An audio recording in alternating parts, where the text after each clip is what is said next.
Hindustan live पर आप सबका बहुत बहुत स्वागत। खैर मकदम करता हूँ शाही जामा मस्जिद दिल्ली से। कल से अब तक लगातार सोशल मीडिया पर, फेसबुक, ट्विटर पर, यहाँ तक के मेरे अपने पर्सनल नंबर पर लोगों ने फ़ोन किया और कहा कि जो सैयद अहमद बुखारी शाही इमाम जामा मस्जिद है, उन्होंने हालांकि 1 साल बाद कोविड का, लॉकडाउन का जब से पीरियड हुआ, तब से मुल्क व मिल्लत के मसाइल पर लोगों से खिताब नहीं किया था। लेकिन कल खिताब था। बहुत ज़्यादा इको होने की वजह से, क्योंकि डोम के नीचे ही खड़े होकर उन्हें मिंबर से खिताब करना होता है, लिहाजा इको इतना था कि कंप्रेस होने के बाद भी टेक्निकली लोग नहीं समझ पाए कि शाही इमाम क्या खिताब कर रहे हैं।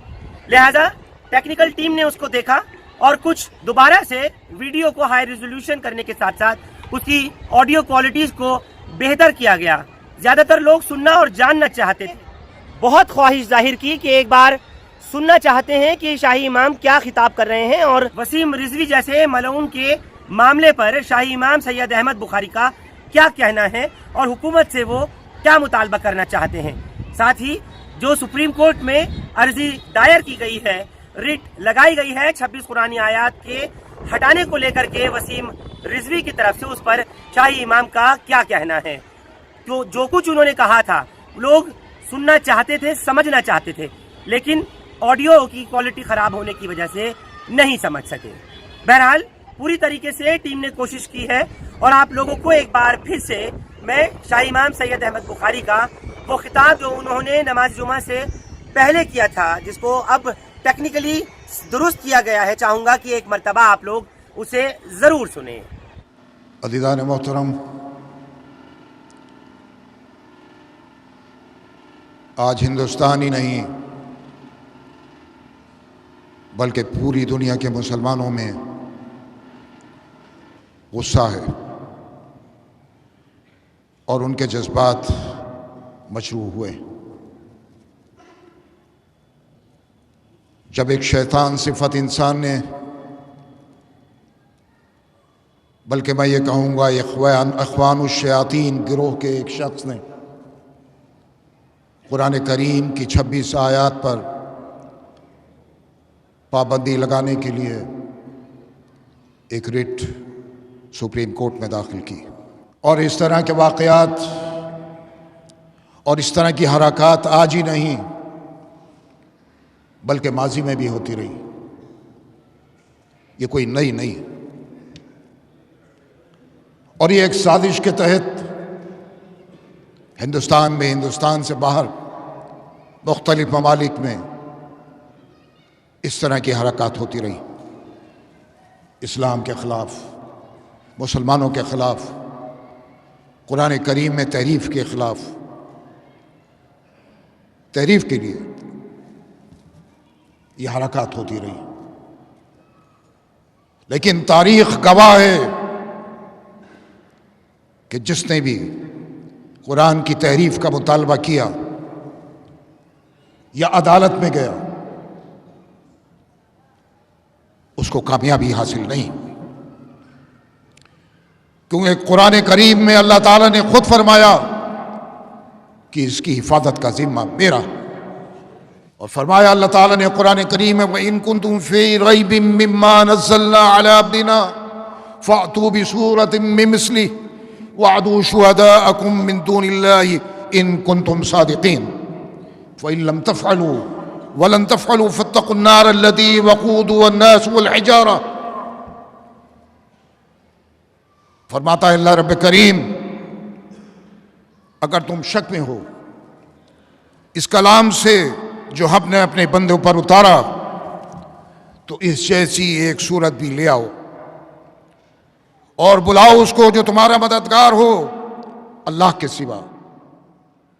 अगर तुम सच्चे हो फिर ऐसा न कर सको और हरगिज न कर सकोगे तो फिर बचो उस आग से जिसका ईंधन आदमी और पत्थर है।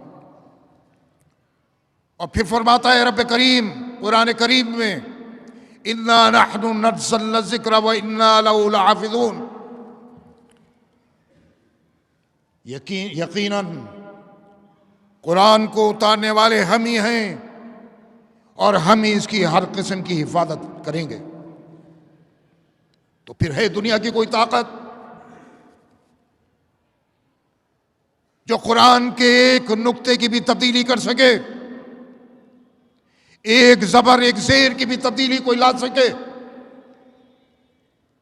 आपको याद होगा चांदमल चोपड़ा नाम के एक शख्स ने कई साल पहले कलकत्ता हाई कोर्ट में एक रिट दाखिल की थी और उसने भी ये कहा था कि कुरान करीम की इन आयात में यह है मुख्तलिफ बातें कही, उनको दोहराना भी मुनासिब नहीं, और उसने पूरे कुरान पर पाबंदी का मुतालबा किया था। उस वक्त बंगाल के उलमा ने, बंगाल के अहम वकला ने मशवरा किया और मशवरे के बाद वकला ने यह तय किया कि हम इस पर बहस नहीं करेंगे कि कुरान की इन आयात में ये सही है, ये गलत, ये सही है, ये सही है, सही है, और जो फलां शख्स ने रिट दाखिल की है वो गलत है, हम इस पर बहस नहीं करेंगे। बहस सिर्फ इस पर होगी कि क्या आसमानी किताब पर पाबंदी लगाई जा सकती है। और उस वक्त के अटॉर्नी जनरल ने मुदल्लल बहस की और किसी भी वकील ने इससे हटकर बहस नहीं की। मौजूद सब थे अदालत में। जब मुदल्लल तकरीर हुई, मुदल्लल बहस हुई कि क्या आसमानी किताब पर पाबंदी लगाई जा सकती है, तो उस वक्त कलकत्ता हाई कोर्ट ने फैसला दिया कि आसमानी किताब पर पाबंदी लगाने का कोई जवाज ही नहीं है, इस पर पाबंदी नहीं लगाई जा सकती। और कौन लगा सकता है? जैसे मैंने अर्ज किया कि जिस वाहिदा शरीक ने यह वादा फरमाया कि इसकी हिफाजत की जिम्मेदारी मेरी है, तो दुनिया की कोई ताकत कुरान करीम की पर पाबंदी नहीं लगा सकता। और यहां मैं ये सवाल करूं, उस शख्स से, मैं उसका नाम भी नहीं लेना चाहता, उस शैतान सिफत इंसान से, कि इस 1400 साढ़े 1400 साल में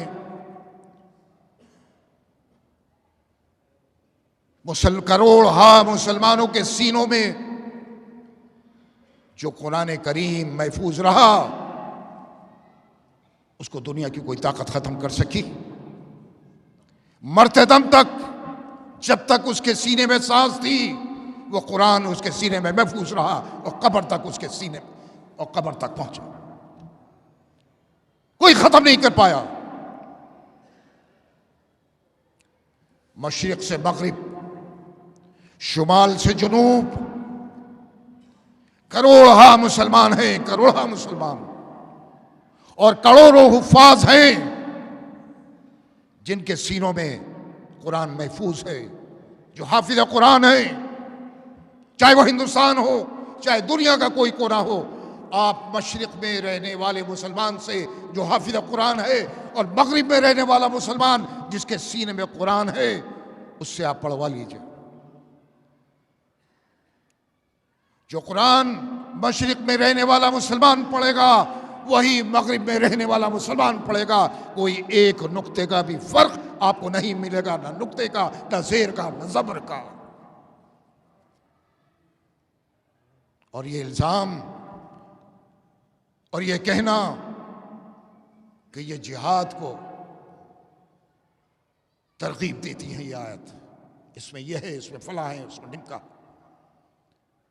जो शख्स सुप्रीम कोर्ट में गया, उसको जिहाद का मतलब भी पता है। जिहाद का मतलब तलवार उठाना ही नहीं है। जिहाद का मतलब इस जैसे शख्स से मुकाबला करना भी जिहाद है। बुराई से रोकना भी जिहाद है। जो तालीम से आरास्ता लोग नहीं है, बच्चे नहीं हैं, उनको तालीम की तरफ लाना, उनको जहालत से निकालना भी जिहाद है। बुराइयों को रोकना भी जिहाद है, सिर्फ तलवार उठाने का नाम जिहाद नहीं है।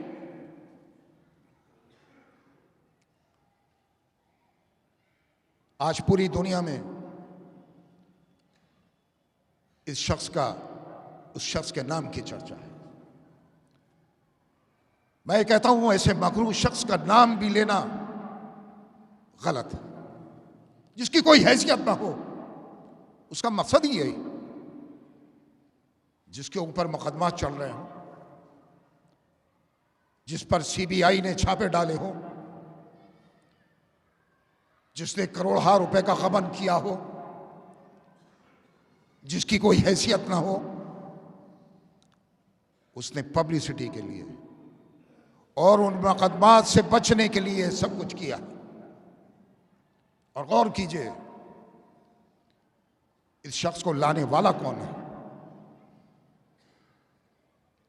और कौन सी पार्टी उस वक्त उत्तर प्रदेश में इख्तियार में थी, जो उस वक्त इस शख्स को, जिसने वक्फ बोर्ड का चेयरमैन बनाया, अखिलेश की तो सरकार थी, अखिलेश ही तो लेकर आए। और लेकर आया वो वजीर, वो रामपुर में रहने वाला वजीर, वो मगरूर वजीर, जिसने उलमा की तौहीन की, जो ये कहता, जो खुदाई का दावेदार था, जो ये कहता था कि आसमान के फैसले आसमान पर होते हैं और जमीन के फैसले हम करते हैं। इसने रामपुर में तकरीर की। उस शख्स का हशर तो देख लीजिए आप, जो अपने साथ जहाजों में बिठाकर उस शख्स को लेकर फिरता था, जिस पर शैया रहनुमाओं ने एतराज किया। कल पे जवाद साहब मुहतरम यहां तशरीफ फरमाए, उन्होंने उस वक्त मुखालफत की कि इस शख्स को की जिम्मेदारी मत दो, लेकिन ना अखिलेश माने ना वो शख्स माना जो रामपुर में वजीर था, नाम आदम था, वजीर बन गया, अपने आप को समझता था वजीर आदम हूं मैं। वही तो हमारे ऊपर उसने मुसल्लत किया इस शख्स को। वही तो अखिलेश यादव हैं जो ये दावा करते हैं कि मैं मुसलमानों का हमदर्द हूं। वही शख्स इसको लेकर आया इस आदम के कहने पर, जो रामपुर का रहने वाला है और आज जेल की सलाखों के पीछे है, जिसने हजारों मुसलमानों को उत्तर प्रदेश में तबाह बर्बाद किया, जिसने गरीबों को मुलाजमतों से निकाला, नौजवानों को मुलाजमतों से निकाला, बेवाओं के मकानात पर बुलडोजर चलवाए। गुरूर और तकब्बुर का आलम यह था कि अपनी एक तकरीर में कहता है रामपुर के डिस्ट्रिक्ट मजिस्ट्रेट को कि यह तनख्वाहिया है, ये तो हमारे जूते साफ करेगा। और आज कौन किसके जूते साफ कर रहा है? ये रोजे रोशन की तरह आया है। हम ही से लोग हैं जो हमारे दुश्मन हैं। ये शख्स वो था जिसको मौका मिला था उत्तर प्रदेश के आवाम की, उत्तर प्रदेश के मुसलमानों की खिदमत करने की। ये शख्स चाहता तो मुसलमानों को नौकरियां दे सकता था, और वो शख्स चाहता, इसको जो इख्तियारात थे उसके पास, जो वजारतें थी, गालिबन 9 वजारतें थी, बहुत कुछ कर सकता था, लेकिन नौकरियों से निकाला, मकानात तोड़े, इल्जामात लगाए, उलमा की तौहीन की, दाढ़ी वालों से नफरत, और सरबराही किसकी थी? अखिलेश यादव की। और कल के अखबार में तो आपने रोजनामा इनकलाब में पढ़ लिया होगा, फरमाते हैं अखिलेश यादव, न मुझे उलमा की ज़रूरत, न मुझे मुसलमानों की ज़रूरत, न इन दाढ़ी वालों की ज़रूरत।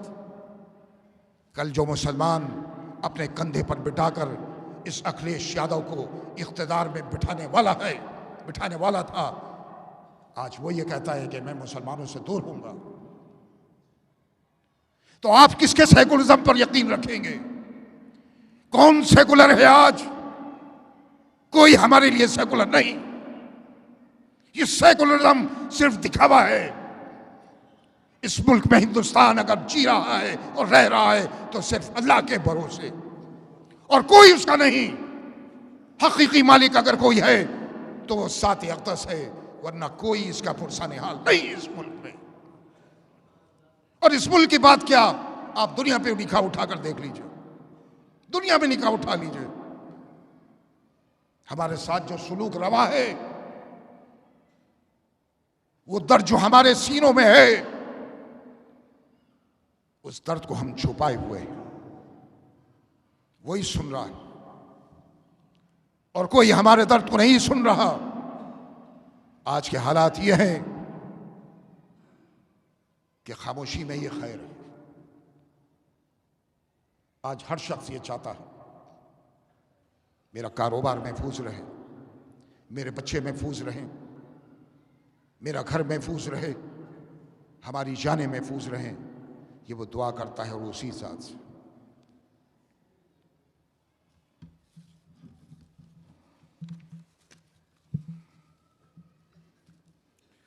अज़ीज़ान मोहतरम, मैं जिस मौजू पर था उसी पर आता हूं।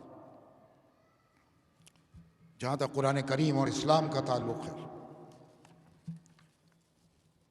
मुख्तलिफ अदवार में ये साजिश होती रही।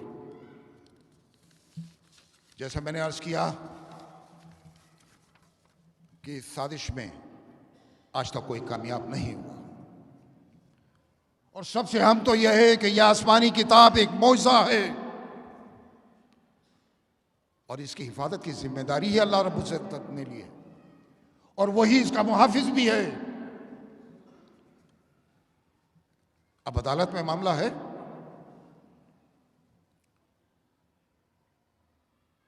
सुप्रीम कोर्ट में यह रिट दाखिल हुई है, एडमिट हुई है या नहीं है मुझे नहीं मालूम, अभी तक मुझे कंफर्म नहीं है कि एडमिट हुई या नहीं। और जो कानूनदां हैं उनके बयानात में, अखबारात में पढ़ रहा था कि ये रिट सुप्रीम कोर्ट इसको खारिज कर देगी। इंशाअल्लाह ऐसा होना भी चाहिए, क्योंकि अगर जरा सी भी तब्दीली की कोई बात की गई तो हिंदुस्तान ही नहीं पूरी दुनिया हिल जाएगी। क्योंकि कुरान करीम वो आसमानी किताब है जिसकी बेहुरमती और उसके ताल्लुक़ से अगर कोई साजिश करता है और इस पर कोई आंच आती है तो दुनिया का मुसलमान इसको बर्दाश्त नहीं करेगा। ये एक मुसल्लमा हकीकत है। मुख्तलिफ सहीफ़े मुख्तलिफ अदवार में नाजिल हुए, उतरे, इंसानों तक पहुँचे, लेकिन आज तक वो सहीफ़े महफूज नहीं। मुख्तलिफ दौरों में, मुख्तलिफ अदवार में उनमें तब्दीलियाँ हुई, लेकिन कुरान करीम वो वाहिद आसमानी किताब है जिसमें 1450 साल में कोई तब्दीली ना हुई ना हो सकेगी। दुनिया की कोई अदालत हो कुरान में तब्दीली नहीं कर सकती। जैसे मैंने पहले भी अर्ज किया, एक नुक्ते की, एक जबर की, एक जेर की, एक पेश की भी तब्दीली कोई नहीं कर सकता, और ये सुप्रीम कोर्ट जानती है। आपने एहतजाज कर लिया, पूरे हिंदुस्तान में एहतजाज हुआ, सोशल मीडिया पर देखिए तो दुनिया भर से लोग इस पर नाराजगी का इजहार कर रहे हैं, और ये चीज सुप्रीम कोर्ट तक पहुंच चुकी है। और हम खुदा की ज़ात से ये उम्मीद रखते हैं कि सुप्रीम कोर्ट में अव्वल तो ये रिट जो है वो एडमिट ही नहीं होनी चाहिए, और अगर होती है और सुप्रीम कोर्ट कुछ कहता है तो जिस शख्स ने भी सुप्रीम कोर्ट में ये रिट दाखिल की है उसकी, और आगे भी अगर कोई इस तरह की साजिश करता है तो उसकी सरतनिश सुप्रीम कोर्ट को सख्त से सख्त करनी चाहिए। ये कसीरुल मदाहिब मुल्क है, मुख्तलिफ मदाहिब के मानने वाले इस मुल्क में रहते हैं, उनकी भी मजहबी किताबें, बाइबल भी है और महाभारत है और दूसरी और हैं, गुरु ग्रंथ साहब है, सिखों की, हिंदुओं की, ईसाइयों की, सबकी मजहबी किताबें। अगर ये सिलसिला इस मुल्क में शुरू हुआ कि इस किताब पर पाबंदी लगाओ, इस मजहबी किताब पर पाबंदी लगाओ, इस मजहबी किताब पर पाबंदी लगाओ, तो मैं समझता हूं आईन ने इस मुल्क के मुख्तलिफ मज़ाहिब के मानने वालों को जो मजहबी आज़ादी का हक दिया है, ये उसके खिलाफ होगा।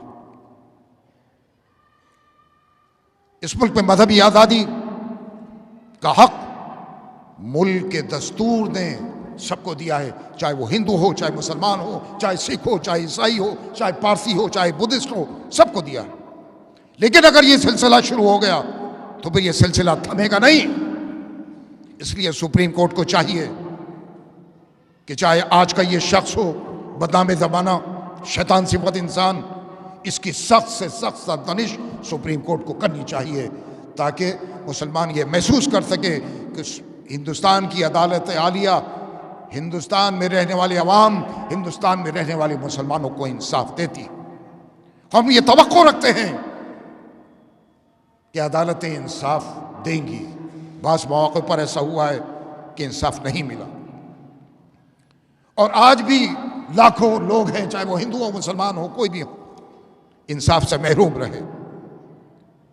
और जब किसी मुल्क में कानून नाम की कोई चीज ना हो, कानून की बालादस्ती ना हो और इंसाफ न मिल सके, तो वो मुल्क तरक्की नहीं कर सकता। आज हम देख रहे हैं अपने मुल्क में, मुल्क जिस तरफ जा रहा है, मुल्क जिस सिमत की तरफ जा रहा है, वो तशवीशनाक है। हमने अंग्रेजों को क्यों भगाया? हमारे अकाबिरीन ने, हमारे बुजुर्गों ने जो लड़ाई इस मुल्क में अंग्रेजों के साथ लड़ी, वो क्यों लड़ी? ताकि जालिमों का खात्मा, और उसके लिए बहुत कुर्बानियां दी। अकेली किसी एक मजहब के मानने वाले ने कुर्बानी नहीं दी। और यही जामे मस्जिद थी जहां 330 उलमा ने मुल्क की आजादी का नारा दिया और अंग्रेजों के खिलाफ जिहाद का ऐलान किया, और आजादी की लड़ाई का यह मरकज रहा।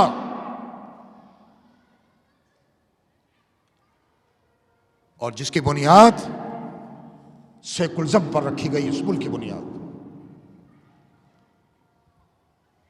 हमने तो इसीलिए लड़ाई लड़ी थी मुल्क की आजादी की, ताकि गुलामी का खात्मा हो। क्या हमें पता था कि गुलामी की ये जंजीरें आजादी के बाद दोबारा इस मुल्क के मुसलमानों के पैरों में डाल दी जाएगी? मुल्क जिस तरफ जा रहा है तशवीशनाक। मुल्क के सरबराह को, मुल्क चलाने वालों को इस तरफ तवज्जो देने की जरूरत है। अगर ये हिंदू मुस्लिम के नाम पर मुल्क को लड़ाया जाने लगा, मुल्क में खाइयां पैदा की गई, हिंदू और मुसलमानों के दरमियान तफरीक पैदा की गई, तो याद रखें यह मुल्क तरक्की नहीं कर सकता। तरक्की वही ममालिक करते हैं जहां इंसाफ होता है, जहां कानून की बालादस्ती होती है, जहां भाईचारा होता है, जहां गोरे और गाले का फर्क नहीं होता, जहां हिंदू और मुसलमान का फर्क नहीं होता, जहां ईसाई और मुसलमान का फर्क नहीं होता, वो मुल्क तरक्की करते हैं और वो मुल्क तनज़्ज़ुल की तरफ चाहते हैं और जाएंगे जहां नफरतों की दीवारें खड़ी की जाएं। और नफरतों की दीवारें खड़ी कर कर वक्ती सुकून तो हासिल किया जा सकता है, लेकिन ऐसे लोग मुल्क को तबाही की तरफ लेकर जा रहे हैं। आज हर शख्स अपने आप को गैर महफूज समझता है और उसके दिल में और उसके दिमाग में ये जो चीज घर बैठती जा रही है कि हम महफूज नहीं हैं, ये जिम्मेदारी हुकूमत की है कि इस चीज को और ये जो एक डर और खौफ है इसको निकाले। सवाल इस मुल्क में हिंदू और मुसलमान का नहीं होना चाहिए। इंसाफ हो, रूल ऑफ लॉ हो, कानून की बालादस्ती हो, जब ही मुल्क तरक्की करेगा। अब ये बहस और ये साजिशें कि कुरान पर पाबंदी लगे, कुरान की आयत निकाली जाए, क्या ये मुल्क के लिए किसी भी तरह से सही है, मुनासिब है? और जो शख्स ये मुतालबा कर रहा है, हुकूमत को चाहिए कि उसके खिलाफ कदम उठे, उसके खिलाफ कदम उठाना चाहिए ताकि ये जो एक हिजानी कैफियत है मुसलमानों में वो खत्म हो। बहरहाल हमें खुदा की ज़ात से उम्मीद है कि सुप्रीम कोर्ट में जो पिटीशन दायर की गई है वो या तो खारिज होगी या फिर सुप्रीम कोर्ट उस शख्स की और ऐसे लोगों की जो मुस्तकबिल में भी ऐसा करना चाहें उनकी सख्त से सख्त सरजनिश करेगा ताकि किसी की भी आइंदा हिम्मत ना हो कि वो इस तरह की पिटीशन अदालत में दाखिल कर सके। अब मैं समझता हूँ कि ये मामला अब सुप्रीम कोर्ट में है और सुप्रीम कोर्ट को फैसला लेना है। हमें उस ज़ात अक़दस पर भरोसा रखते हुए जिसने कुरान की हिफाजत का वादा फरमाया, ख़ुद कुरान करीम में फरमाया, सबसे पहले उस ज़ात पर और फिर उसके बाद हम सुप्रीम कोर्ट से ये उम्मीद रखते हैं कि वो ऐसा फ़ैसला लेगी जिससे हिंदुस्तान ही नहीं है कि कुछ अदालतें इंसाफ से महरूम रखती हैं। तो मैं समझता हूँ सुप्रीम कोर्ट की ये जिम्मेदारी है कि कानून की बालादस्ती और इंसाफ से किसी को महरूम न किया जाए। ये मुल्क की नहीं, मुल्क के अवाम की भी बहुत बड़ी कीमत होगी। आज इस मौके पर जनाब कल्ब जवाद साहब और दीगर शिया रहनुमा यहाँ तशरीफ़ लाए हुए हैं। इसी मसले पर इत्तेहाद और यकानियत दिखाने के लिए मैं उनका यहाँ खुलूस दिल के साथ इस्तकबाल करता हूँ और हम उम्मीद करते हैं कि शिया और सुन्नियों के दरमियान जो मादी में एक तफरीक रही है और लखनऊ में हमेशा उस दौर में झगड़े हुआ करते थे, लेकिन हज़रत इमाम खुमैनी रहमहुल्लाह के तशरीफ़ लाने के बाद जो तब्दीली आई दुनिया में और शिया सुन्नी इत्तेहाद जिस तरह से कायम हुआ, हमें उम्मीद है कि ये इत्तेहाद हमेशा कायम रहेगा। और मैं दुआ करता हूँ कि मुख्तलिफ़ मसाइल में जब भी हो मशवरे के साथ हम आगे बढ़ सकें, क्योंकि मशवरे के बग़ैर कोई चीज़ कामयाब नहीं होती, मशवरे बरकत भी होती है। मैं उम्मीद करता हूँ कि ये रिश्ता जो है वो कायम होगा और मैं आपके इस कदम की इस्तकबाल करता हूँ और आपको मुबारकबाद पेश करता हूँ कि आप इस मौके पर यहाँ तशरीफ़ लाए।